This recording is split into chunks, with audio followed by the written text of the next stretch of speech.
sunu gan maître El Mamadou Diagne salaamaaleykum. maître El Mamadou Ndiaye maaleykum salaam Mamadou Ndiaye ñu ngi jéggalu bokk ci avocat yi Khalifa Sall coow ci dossier Khalifa Sall maak Georges Diop nag bëgg nañ la ci laaj yu bëri ndax coow dafa jëm ci ne gannaaw Cour suprême gàntal na kalaama yi ngeen fa yóbbu woon gannaaw ba nu àttee Khalifa Sall ñaari yoon ci première instance ak ci appel daan ko juróomi at kaso ci coowal caisse d'avance gi li ngeen yóbbu woon ci kalaame Cour suprême gàntal ko mu dese leen beneen pexe bu ñaan rabat d'arrêt te loola coow dafa am ci borom xam-xam yi ne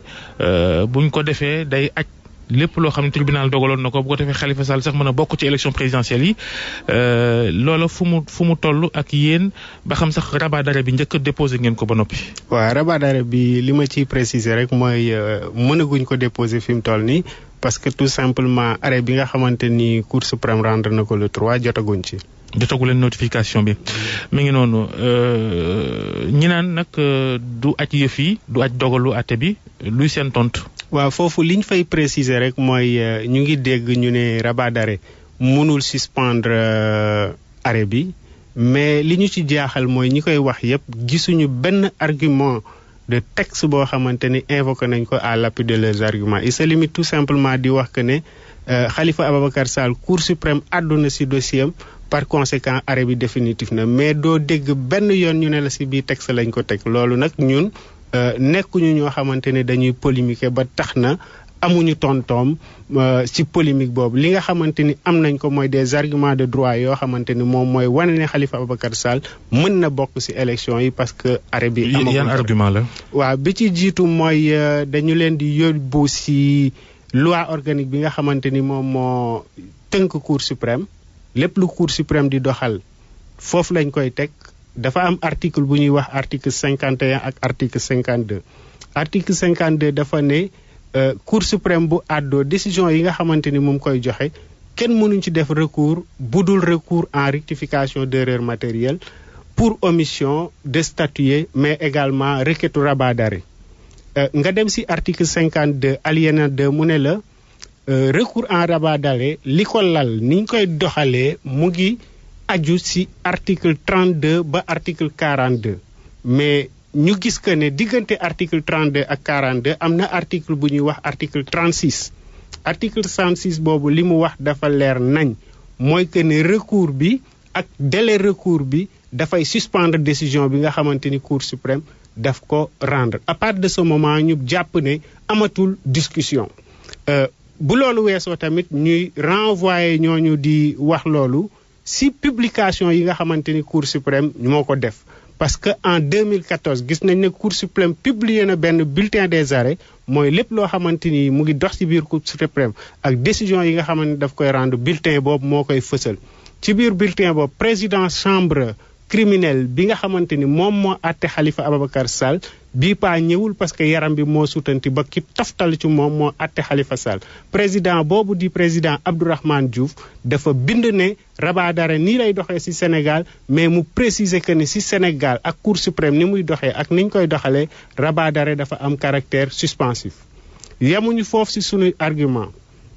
ñu leen di renvoyer ci loo xam ne jot na fi am jëm ci wàllu rabat d'arrêt bu ngeen fàttalikoo ci dossier Karim Wade dafa état du Sénégal dafa entreprendre exécution amende biñ tegoon ci kaw Bibo Bourgi bi mu ko defee avocat yi nga xamante ni ñoom ñooy défendre Bibo Bourgi dañu def communiqué rappeler état du Sénégal que ne décision bi ngeen di exécuter amagul caractère définitif te ma ci fàttali rek tey avocat bi nga xamante ni mu ngi soutenir ne rabat bi amul effet suspensif moom moo signé woon communiqué boobu di rappeler état du Sénégal que effectivement rabat dafa am caractère suspensif mënu leen exécuter bi mu ko waxee tamit état du Sénégal dellu ci ne bi ñuy exécuter c'est justement parce que dañu xamul woon ne rabat d'arrêt am na foofu lañ yemale woon exécution bi ba Cour suprême àddu ci décision boobu ñu doog ko mën a continuer. Juge Abdourahmane Diouf boobu ngay wax sax ci atum 2014 la soutenir woon lu ni mel ni rabat d'arrêt dafa suspensif waaye coow li mooy. ñi nga xamante ne ñoo di ñi seen xam-xam màcc ci wàllu yoon déggoowuñ ci mbir mi ndax ci yéenekaay yi nii fan yi paas sax gis nañ ne une publication scientifique bi nga xamante ne ab journal yër na ko ñoom nee nañ que rabat d'arrêt amul caractère suspensif. waaw loolu mooy li damay dellu si njëlbeen li ma wax mooy que ne. te ñooñu duñu ay sénégalais xëy na bokkuñu sax ci dossier ba. waaw loolu laay wax rek que ne comparaison bi nit ñuy def des fois dañu nekk comparaison boo xamante ni taxawul. parce que dañ lay renvoyer en France di la wax ne France rabat d'arrêt suspend amul effet suspensif mais ñuy fàttali que ne France ak Sénégal seen différence ci rabat d'arrêt mooy que ne Sénégal. texte yi ñoom ñoo prévoir rabat d'arrêt alors que loolu nekkul cas France donc à partir de ce moment ñun je pense que ne sur ce point le droit sénégalais est en avant par rapport ak droit français bi mais nag li ñuy wax ñooñu nga xamante ni parce que tamit débat boroom xam-xam la dañuy wax rek ne képp ku ci jël une position sa position boobu na nga ko argumenté ñun on a avancé des arguments textuels yoo xamante ni loi moo ko prévoir on a avancé des arguments yoo xamante ni doctrine moo ko wax on a avancé boo xamante ni jurisprudence la foofu nag la ñuy xaar ñu jox ñu texte ñu jox ñu doctrine ñu jox ñu jurisprudence débat bi mën a équilibré. délai yi nag ci bu ngeen di jotee notification ba ngeen koy déposé par rapport ak candidature Khalifa Sall bi nu ngeen ko njortee accélération wala délai standard yi ñu xamee lu ni mel. waaw foofu rek dañuy wax que ne amatuñ ñun de amuñu problème délai comme mosuñu am problème délai li am ba des mooy que ne cour suprême. bu ngeen sañoon tam mu yéex bu ko defee candidature Khalifa Sall mën na jàll ci conseil constitutionnel du noonu. waaw yéex boobu laay wax ne amatu ci solo parce que. bu fekkoonte ni le 3 lañ ñu notifié arrêt bi am nañ ba le 3 février pour déposer sunu rabat yàlla def na joxaguñu arrêt bi je pense que ne waxaguñ waxi délai ñu ngi apprécier sunu délai bis bi nga xamante ni si la ñu jot arrêt bi te bis boobu la sunu délai 1 mois di commencer compter ñun amuñu. est-ce que bu ngeen ko jotee rek déposer gënut balaa leneen leen ci dab ci wàllu procédure ndax cour suprême tamit xëy na am na lu ko yoon may. waaw lenn mënuñu ci dab fi mu toll nii parce que nag li am ba des mooy que ne sunu 1 mois yooyu ñun buñ deful rabat d'arrêt sax dogal mënul jub. ci parce que bu tribunal jàppee ni c'est pas suspensif boobaa da ngeen di ñàkk rawatina wàllu élection présidentielle yi ci wàllu candidature. waaw ban tribunal mooy jàpp ne c'est pas suspensif dañuy xaar rek ba xam fan lañ ko mën a teg dañoo gisul fu ñu mën a teg ne rabat d'arrêt amul caractère suspensif moo tax ñun jàpp nañ ne. tant que délai rabat d'arrêt bi jeexul décision boobu mënul am caractère suspensif. Georges ci wàllu woowu kon ci dossier bi nga xam ne moo di dossier bu Khalifa Ababacar Sall dara ci wàllu këyit surtout ci casier judiciaire wanewul ni am na benn daan bi ñu ko teg. waaw ma ñëw ci casier judiciaire bi di rappeler que ne rek. Khalifa mooy bi mu déposé ci conseil constitutionnel ci candidature am ñu ni casier judiciaire vide la vierge. effectivement. bi muy déposé casier judiciaire dafa dem ci yoon ñu jox ko casier judiciaire boo xamante amul benn gàkk-gàkk tey nag je pense que ne dara mënul changer ci point boobu ndaxte même bu fekkonte ni condamnation bii ñuy yëngal dañ ko bind ci casier judiciaire Khalifa Ababacar Sall mënul tax conseil constitutionnel basé wu ci loolu ba ne Khalifa Ababacar Sall du candidat li tax ma wax ko mooy tamit toujours damay jiital des arguments texte condition yi nga xamante ni moom lañ laaj mooy nga am sa droit civique civil et politique aujourd'hui amul benn décision boo xamante ni juge bu nekk ci Sénégal rendre na ko te muy xañ Khalifa Ababacar Sall ay droit civique am ay droit politique am ak droit famille am à partir de ce moment ñu jàpp que ne yoon bu ma leen ci delloo boo demee ci code pénal article 9 dafay wax ne en matière correctionnelle ñetti façon daan la ñu prévoir mooy peine de prison mooy ñu interdire la yenn droit yi nga exercer ko mooy ñu infliger la amende article 10 code pénal feelu ko mu ne juge bi nga xamante ni dafay àtte dafa war a prononcer peine bi nga xamante ni moom la teg mooy daan bi daf ko war a fësal bind ko ci këyit te nag bu ñu jàppee daan yi nga xamante ni moom lañ daan Khalifa Ababacar Sall gisuñ ci fenn yoon fu ci juge àddoo ne xañ nañ ko ses droits civiques et politiques am na peine de prison am na amende donc à partir de ce moment ñu jàpp que ne Khalifa Ababacar Sall ay droits civiques am ay droits politiques am lenn jógew ci parce que benn juge xañu ko. mais du yooyu rek ñooy référence yi ci wàllu li nga xamante ne moo jëm ci wàllu élection foo leen teg code électoral bi nga xamante ne àdduna ca ci benn peine bi nga xamante ne bu ko motee nit ki ci wàllu boppam du ci mëntee bokk. waaw je pense que ne code électoral waxul expressément que ne bu ñu la daanee nangami at da ngay perte ses droits civiques et politiques code électoral lu mu wax mooy que ne yenn peine yi ak yenn condamnation yi boo ko amee mënuloo inscrire ci liste électorale tey fi ñu toll nii ba élection yi di passé Khalifa Ababacar Sall amul fenn fu ñu mën a jaar ba dindi inscription boobu parce que nag inscription ak modification liste électorale dafa am ay période yoo xamante ni ci lañ koy def te je pense que ne révision liste électorale weesu nañ ko donc kenn mënatul laal fichier boobu nga xam ne Khalifa Ababacar Sall moo ngi ci. yow yaay avocat bi nga xam ni daanaka bés bu yàlla sàkk nga gisanteeg Khalifa Sall ca fa mu ne ca Rebeuss nu mu def. waa Khalifa Ababacar Sall de ni mu duggee woon prison ba tey noonu la mel. nit la koo xamante ni ànd na ak confiance ànd na ak gëm yàlla mais surtout combat bi nga xamante ni daf ci nekk je pense que ne képp kuy sénégalais moom moo la ko gën a gëm tey nag je pense que ne ñun lii ñuy coow parce que loolu moo ma gën a jaaxal ci Khalifa Ababacar Sall li nga xamante ni nit ñi ñu koy coow di ko wax nekkul problème am tey problème am bi mu mujjee gisee moom vendredi mooy waxal ma samay nit combat bi nga xamante ni opposition ñu ngi koy xeex jëmale ko ci rejet yi ñu rejeté parrainage combat bi nga xamante ni Karim Wade mu ngi koy xeex pour valider candidature am ngalla nañ ci jàpp ba mu mel ni seen combat la moom nag candidature am je pense que ne nekkul lu ko yiteel parce que gisul loo xamante ni mën na ko faagaagal. Georges. ci wàllu candidature yooyu ba léegi